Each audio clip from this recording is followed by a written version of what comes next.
Assalamualaikum warahmatullahi wabarakatuh.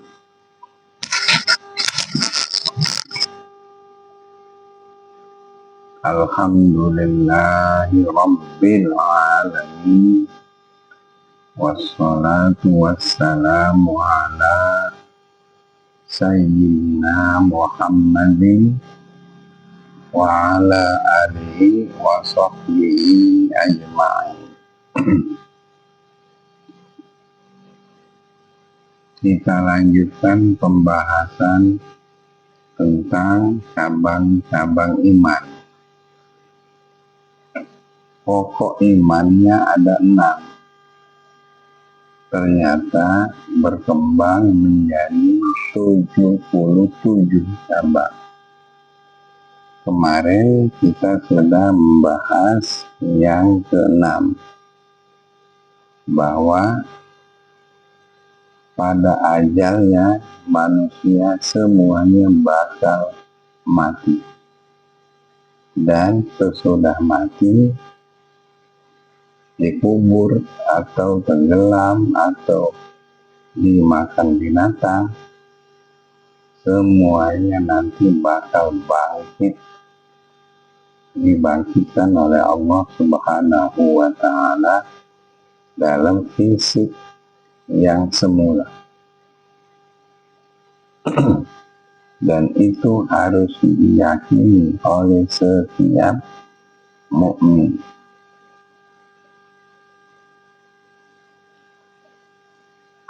Hari ini kita bahas cabang iman yang ke-7. Cabang iman yang ke-7 harus meyakini adanya takdir Allah. Takdir artinya keputusan Allah.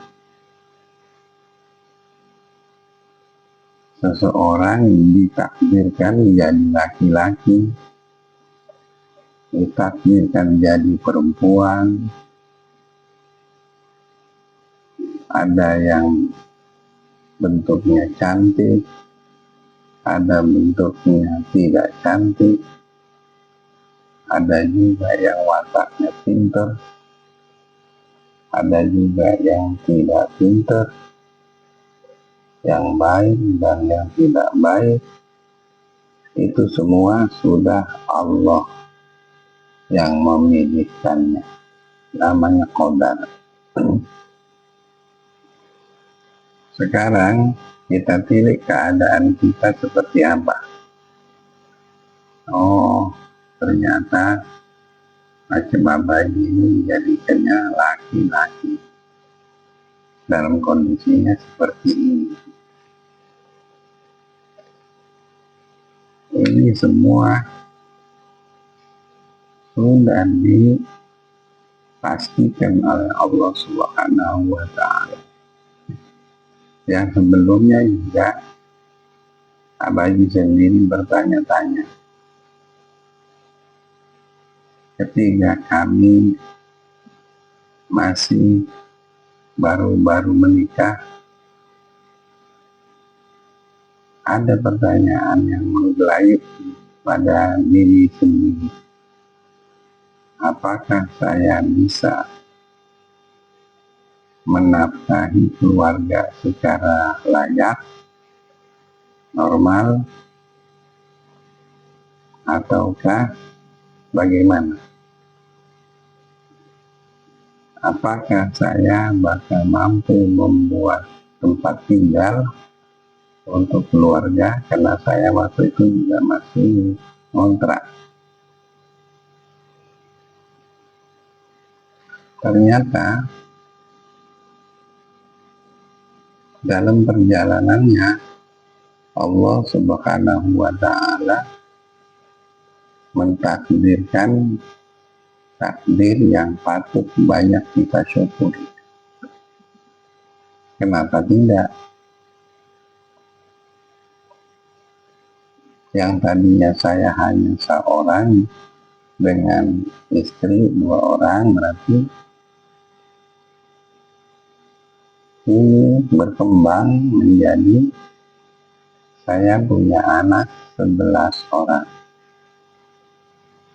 dan cucu baru 24 orang.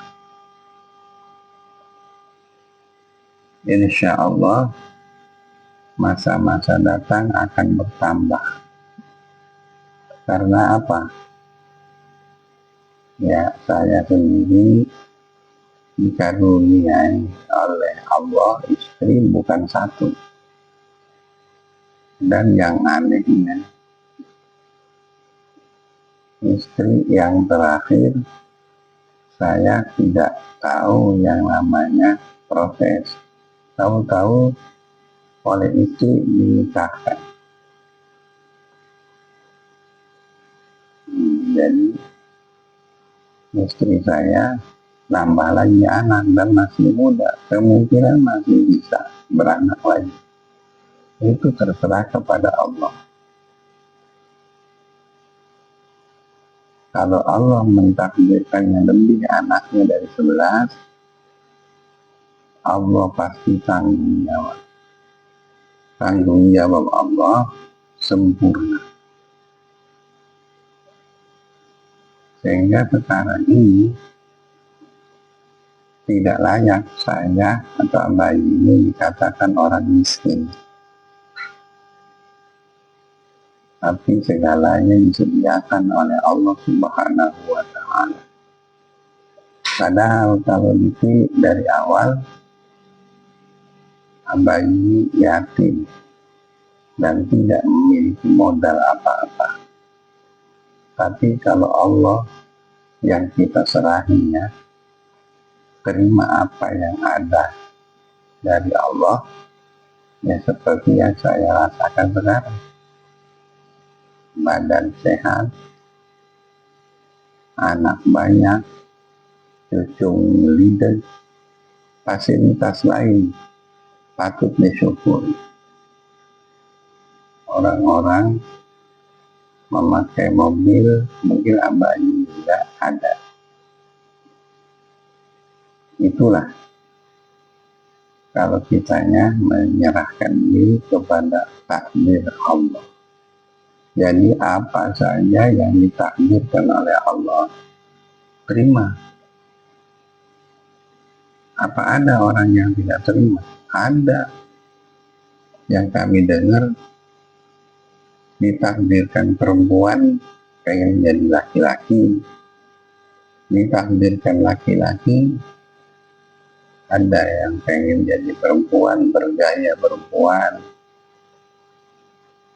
Di rumah makan bayi sering lewat laki-laki ngamen bergaya perempuan. Begitu juga sering bayi jumpai mendengar laki-laki tapi pengen jadi gender dan sebagainya, tahan operasi kelamin.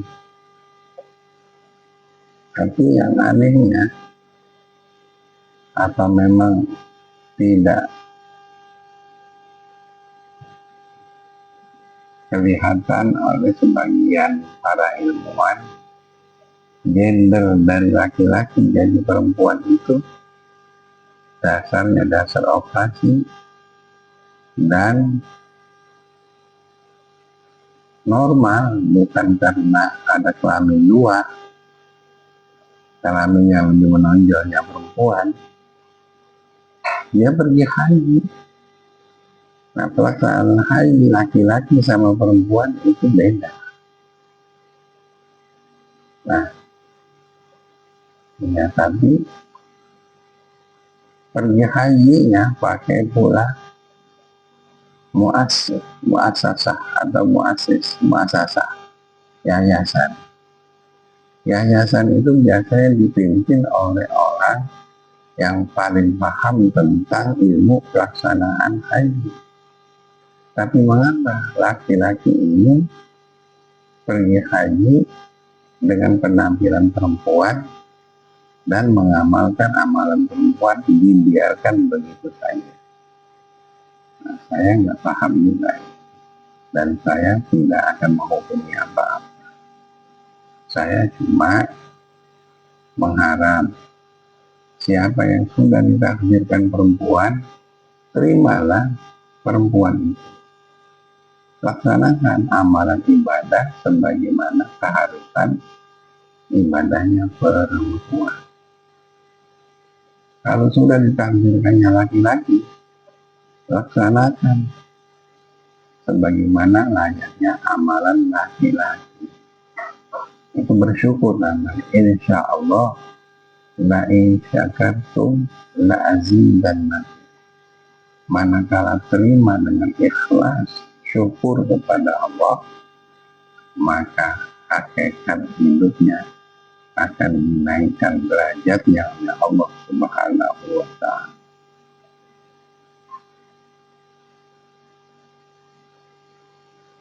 Ini ada cerita seorang Syekh Afifuddin Az-Zahid, ahli zuhud, tidak cinta dunia tapi cinta akhirat. Dunia yang dia dapat dijadikan akhirat. Berkedudukan di Mesir. Faballaghahu ma waqa'a bi Baghdad min qatlil kuffari lil muslimin. Sampai ceritanya kepada beliau apa yang terjadi di Baghdad. Jauh antara Mesir dan Baghdad, nyebrang Lautan Merah, dari pembunuhan orang kafir kepada kaum muslimin. Kiai disembelih, ustaz dianiaya, anak-anak perempuan dibunuh,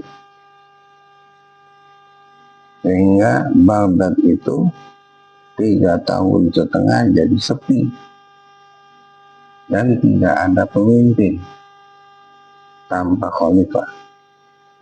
Wa min ta'liqil kuffari, dan kekejaman kufar saat itu, Quran pun fi a'laqil ilahi, dijadikan kalung anjing. Al-Quran berserak di Baghdad, di mana-mana, hampir setiap penjuru dan arah. Lebih dari itu, wa ilqaihim kutubal a'immah fi Dajlah, kitab-kitab kaum muslimin yang sudah lengkap soal kesehatan, soal kedokteran, soal perdagangan, semuanya dilemparkan ke sungai Dajlah, sehingga sungai itu seolah-olah ada tempat lewat. Tamurul khalilu alaiha, kuda-kuda pun berlarian di atas kitab orang-orang Islam. Lalu kemudian ada protes dari Syekh Afifuddin Az-Zahid yang ada di Mesir. Apa katanya? Ya Rabb, kaifa hadza, wahai Tuhanku, kenapa hal ini bisa terjadi? Wa fihimul atfal wa man la dzambala, di kalangan mereka itu banyak anak-anak yang terbunuh, banyak anak-anak yang tak berdosa, dan banyak pula orang yang tidak berdosa. Kenapa sampai terjadi begitu? Seolah-olah Syekh Afifuddin yang ada di Mesir tadi protes sama Allah. Fara'a fil manami rajulan, dalam tidur dia mimpi ada seseorang wa fi yadihi kitabun, Di dalam tangannya itu ada catatan. Fa akhadahu, lalu diambil. Apa itu dek? Ini catatan apa? Fa idzan fihi hadani baitan. Ternyata tulisan itu ada syair 2 bait. Bunyinya da'il i'tiradu famal amru laka. Janganlah protes, tinggalkan protes. Urusan yang kamu merasakan itu yang jadi merasakan urusan kamu. Walal hukmu fi harakatil falak, seolah-olah dibiarkan begitu saja bergerakan di jagat raya ini. Fala tas'alillaha an fi'li, enggak usah bertanya tentang apa yang dilakukan oleh Tuhanmu. Faman khodo lujjata bahrin halaka, manakala kamu bergelut di situ, ngoyor dalam kedalaman lautan itu, kamu sendiri yang maha besar. Jadi itu takdir Allah sudah. Nanti akan ada hikmahnya. Nah, sama dengan di Indonesia ini. Kalau sebenarnya kita nak bertanya atau protes, memang ada juga yang kita mau bertanya. Pemerintahan di Indonesia bukan tidak ada, dan secara struktural bagus sekali. Satu, adanya presiden, wakil presiden, di bawahnya ada Menko, di bawah Menko ada menteri, di bawah menteri ada gubernur, ada juga bupati, wali kota, camat, lurah, RT, lengkap semuanya, cantik dan bagus. Tapi kalau kita nonton TV atau lihat TV, ternyata pemerintahan yang adil belum pernah didapatkan. Kenapa ini? Kalau kita mau bertanya kepada Allah. Begitu juga penegak hukum ada, tapi yang dirasakan hukum yang ada ini hukumnya menyelisihi. Yang salah dihukumi benar, yang benar dihukumi salah. Seperti beberapa tahun yang lalu kita melihat ulama menegakkan kebenaran tidak disukai pemerintah. Bahkan santrinya sampai terbunuh di kilometer 50. Yang membunuhnya tidak dihukum. Dan tidak ketemu siapa yang membunuhnya sampai sekarang. Dan sekarang pun kita melihat tempat usaha rakyat di pagar lautnya. Begitu juga ada yang tidak jujur dengan ijazahnya, malahan mengadukannya untuk menindak yang bertanya, yang meneliti tentang keabsahannya. Sesuatu yang aneh dan terbalik kami rasakan. Ya, kami merasakannya seperti itu. Tapi itulah yang dikehendaki oleh Allah Subhanahu wa Ta'ala. Karena yakin suatu saat yang melakukannya itu bakal mati juga. Dan kalau sudah mati akan ada hisab. Lolos dari hukuman dunia, tidak akan lolos di hukuman akhir. Serahkan saja kepada Allah Subhanahu wa Ta'ala. Itulah takdir. Yuk kita terima apa yang ada, terutama yang tidak dilakukan kezaliman. Tapi kalau ada kezaliman, kita boleh menepis kezaliman apa yang ditimpakan pada kita. Mudah-mudahan dengan ucapan ini Allah Subhanahu wa Ta'ala membersihkan hati kita untuk menerima takdir apa. Laki-laki terima laki-laki, perempuan terima, jadi orang kaya terima, jadi orang miskin.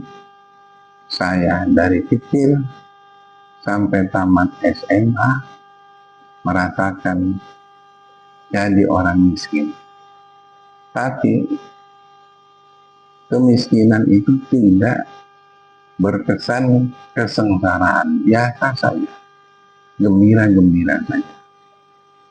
Nah, oleh Allah Subhanahu wa Ta'ala kemudian takdirkan seperti sekarang, yang harus banyak bersyukur. Alhamdulillah, berkat terima takdir, nyatanya takdir yang indah diterima dari Allah Subhanahu wa Ta'ala. Sekian, wassalamualaikum warahmatullahi wabarakatuh.